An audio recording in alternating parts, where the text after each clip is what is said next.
पिंगळी जिल्हा परिषद पंचायत समिती उमेदवारांच्या प्रचारार्थ कारेगाव येथे नारळ फोडून प्रचाराचा शुभारंभ।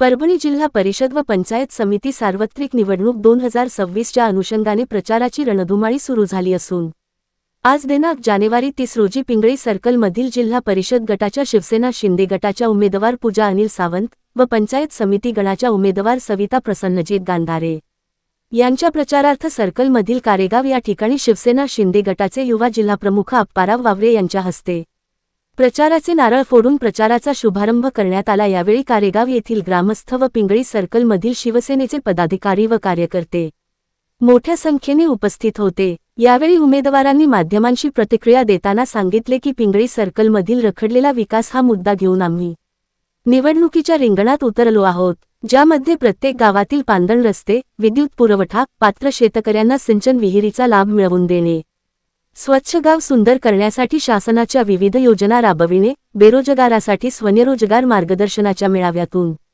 नोकरीच्या संधी उपलब्ध करून देणे हे व अन्य विकासाची भूमिका घेऊन आम्ही ही निवडणूक लढवत असल्याचे मत यावेळी उमेदवारांनी व्यक्त केले। प्रतिनिधी बाळासाहेब धिके।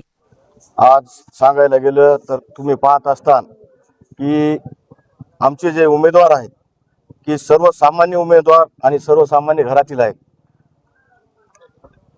आमच्या कारेगावमधून तुम्ही आज बघितलं असेल की प्रचंड उत्साहामध्ये हे वातावरण निर्मिती म्हणजे एक ही निवडणूक जिल्हा परिषद आणि पंचायत समितीची ही केवळ उमेदवाराची नसून आमच्या प्रत्येक गावामधील सर्वांनी ही हातावर निवडणूक घेतलेली आहे आणि सर्व गावकऱ्यांनीच हा उमेदवार आम्हाला दिलेला आहे। त्यामुळं मी गावकऱ्यांचे मनापासून धन्यवाद मानतो।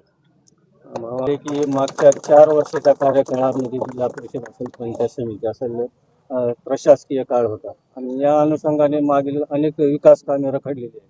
तर या वेळेस म्हणजे कुठला अजेंडा असणार आपला विकास कामाच्या अनुषंगाने जे मतदारांना आवाहन करणार? महाराष्ट्र राज्याचे उपमुख्यमंत्री एकनाथजी शिंदे साहेब, युवकांचे प्रेरणास्थान श्रीकांतजी शिंदे साहेब आणि आपल्या परभणी जिल्ह्याचे संपर्क प्रमुख आनंद जाधव साहेब, आम्ही अजेंडा असा दिलेला आहे की एबी फार्मस साहेबांना दिलता माझ्याकडे पिंगळी सर्कलचा आणि हे कोणाला द्यायचे तर उमेदवार सर्वसामान्य माणसालाच उमेदवारी द्या म्हणून साहेबांना सांगितलं होतं।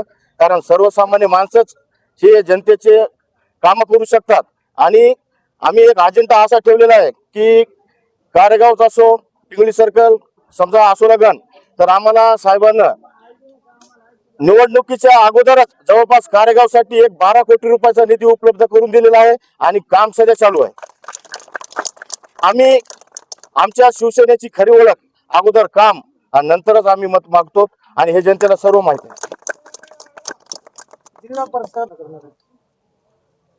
आज सांगायला गेलं तर जिल्हा परिषदसाठी आम्ही सर्व उमेदवार मिळून आम्ही जनतेची कशी सेवा करायची हे आम्ही सर्वजण मिळून ठरवलेलं आहे। फक्त आम्हाला जनतेचा आशीर्वाद रूपी आणि उमेदवार आमचे काही पैशावाले नाहीत, काही नाही, सर्वसामान्य उमेदवार आहेत। त्यामुळे जनता ठरविणार आहे आणि आमच्या समोर उमेदवार कोणता टिकणार नाही, कारण उमेदवारच शिवसेनेचे आहेत।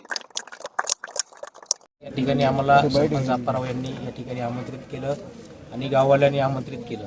या ठिकाणचा प्रतिसाद बघून आम्हाला खूप म्हणजे या ठिकाणी मन भरून आलं थोडक्यात, कारण एवढ्या लोकांचा आशीर्वाद आमच्या मागे आहे आणि अप्पाराव जे म्हणतील विकासाबद्दल किंवा लोकांच्या समस्या अडचणी याबद्दल ते बोलतील त्याप्रमाणे आम्ही त्यांच्या पाठीमागे आहोत। काही प्रॉब्लेम। मतदारांना काय आव्हान असणार? मतदारांना एकच आव्हान आहे की येणाऱ्या 7 तारखेला शिवसेनेचा सिंबॉल सगळ्यांना माहिती असेल, धनुष्यबाण, 2 बटणं दाबायचे आहेत आणि प्रचंड बहुमताने आम्हाला विजयी करा ही मतदारांना सर्वांना सांगायची इच्छा आमची आहे। या ठिकाणी मला जी उमेदवारी मिळाली मी माझ्या गावच्या इमानदारीनं, मी माझ्या गावातल्या प्रत्येक नागरिकाच्या सोबत इमानदारीने राहतो, त्यामुळे मला उमेदवारी मिळाली। मी आरोग्याविषयी सांगतो की मी जर या ठिकाणी सदस्यपदावर निवडून आलो तर सर्वात प्रथम माझं आरोग्यावर ध्यान राहणार आहे। रस्ते, पांदण रस्ते गेले 10 वर्ष झाले आमचे रस्ते सगळे मागच्या वेळेसच्या सदस्यामुळं स्टॉप झालेले आहेत। त्यांनी फक्त आश्वासने दिली, पण मी आश्वासन देणार नाही। मी इमानदारीने रस्ते, पांदण रस्ते पूर्ण करण्याचा प्रयत्न करणार। आणि व्यवस्थितरित्या अप्पाराव सरपंच अप्पाराव वावरे यांच्या मार्गदर्शनाखाली पूर्ण करून विविध घेणार. पक्ष रिंगणामध्ये आहे तर मोठं आव्हान असणार आहे, काय सांगा? आव्हान हे सगळं असणार तर आहेत, पण सर्वजण कसे पक्षावाले पैशावाले आहेत आणि इथं सामान्य माणसाचा काही महत्व नाही. पैसा असलं म्हणजे महत्वाचं नसतं. बाहेरून आलेले काही उमेदवार आहेत तिथं. हे इलेक्शनच गावखेड्याचं आहे आणि गावखेड्याचं इलेक्शन हे गावातल्या खेड्यातल्या माणसानंच लढायला पाहिजे, तरच त्याचा स्वाभिमान जिवंत राहतात. आज प्रत्येक गावातल्या प्रत्येक खेड्यातल्या माणसाने हे विचार करायला पाहिजे की शहरी भागातला माणूस या ठिकाणी येऊन निवडणूक लढवतो म्हणजे आपल्याला ते विकत घेतोय.